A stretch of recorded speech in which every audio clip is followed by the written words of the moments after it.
హుస్నాబాద్ నియోజకవర్గంలోని గౌరవెల్లి ప్రాజెక్టుకు కాంగ్రెస్ సీనియర్ నేత మాజీ ఎమ్మెల్యే దివంగత బొమ్మ వెంకన్న పేరును నామకరణం చేయాలని మంత్రి పొన్నం ప్రభాకర్కు కాంగ్రెస్ పార్టీ నాయకులు విజ్ఞప్తి చేశారు. సిద్దిపేట జిల్లా హుస్నాబాద్లో బొమ్మ వెంకన్న 84వ జయంతి సందర్భంగా ఆయన విగ్రహానికి పూలమాలలు వేసి నివాళులర్పించారు. కాంగ్రెస్ పార్టీని నమ్ముకొని 3-4 దశాబ్దాలుగా ఉన్నవారికి పార్టీలో సముచిత స్థానం ఇవ్వాలని కాంగ్రెస్ పార్టీ నాయకులు అధిష్టానాన్ని కోరారు. బొమ్మ వెంకన్న కుమారుడు బొమ్మ శ్రీరామ్ హుస్నాబాద్లో కాంగ్రెస్ పార్టీ అభివృద్ధికి ఎంతో కృషి చేశారని, వారికి కూడా పార్టీలో మంచి స్థానం ఇవ్వాలన్నారు. కాంగ్రెస్ పార్టీలో ఎన్నో ఉన్నత పదవులు అనుభవించిన వారికి కూడా బొమ్మ వెంకన్నకున్న మంచి పేరు రాలేదన్నారు.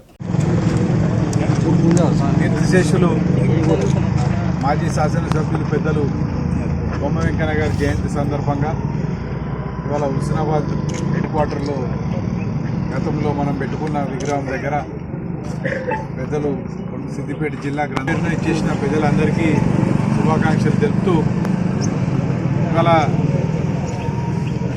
చాలామంది ఎన్నో విధాలుగా బొమ్మ వెంకన్న గారికి తగిన గుర్తింపు రాలేదు, లేకపోతే ఆర్థికంగా కుటుంబం నష్టపోయిందని చెప్తున్నారు. అది వాస్తవం ఉన్నా కూడా ఇవాళ నిజంగా మనస్ఫూర్తిగా నేను చెప్తున్నా, గతంలో కూడా ఇక్కడ పార్టీ పరిస్థితులు బాగాలేనప్పుడు తిరిగినప్పుడు కూడా ఏనాడు కూడా ఇది ఎవరికో మనం మెహర్బానీ చేస్తున్నాము లేకపోతే ఏదో అని మాత్రం ఒక్క క్షణం కూడా ఆలోచించిన విషయం కాదు. ఇవాళ తన జయంతి సందర్భంగా పొద్దున మా అమ్మగారు అడుగు చూసినాం, అది నిండిపోతున్నాం.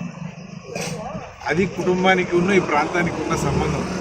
దాంట్లో ఆర్థికంగా లేదు, రాజకీయంగా లేదు, ఎవరికి ఎట్లా రాసి ఉంటే అట్లా అవుతుంది అనుకున్న దానికి పోవడే. కానీ మీకు ఎంత క్రమశిక్షణ నేర్పినరో దాంట్లో 10% కూడా నాకు రాలేదని చెప్తుంది.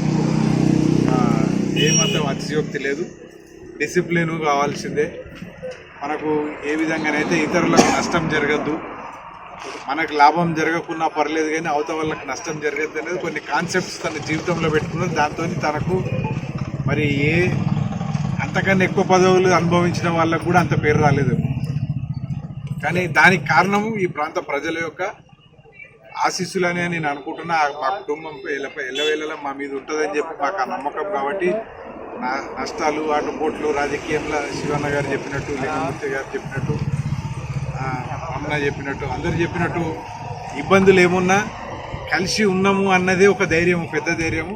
అది ఈ ప్రాంత ప్రజలతోనే మా కుటుంబానికి సంబంధం ఉన్నది. ఎల్లవేళలా అందుబాటులో ఉంటాము.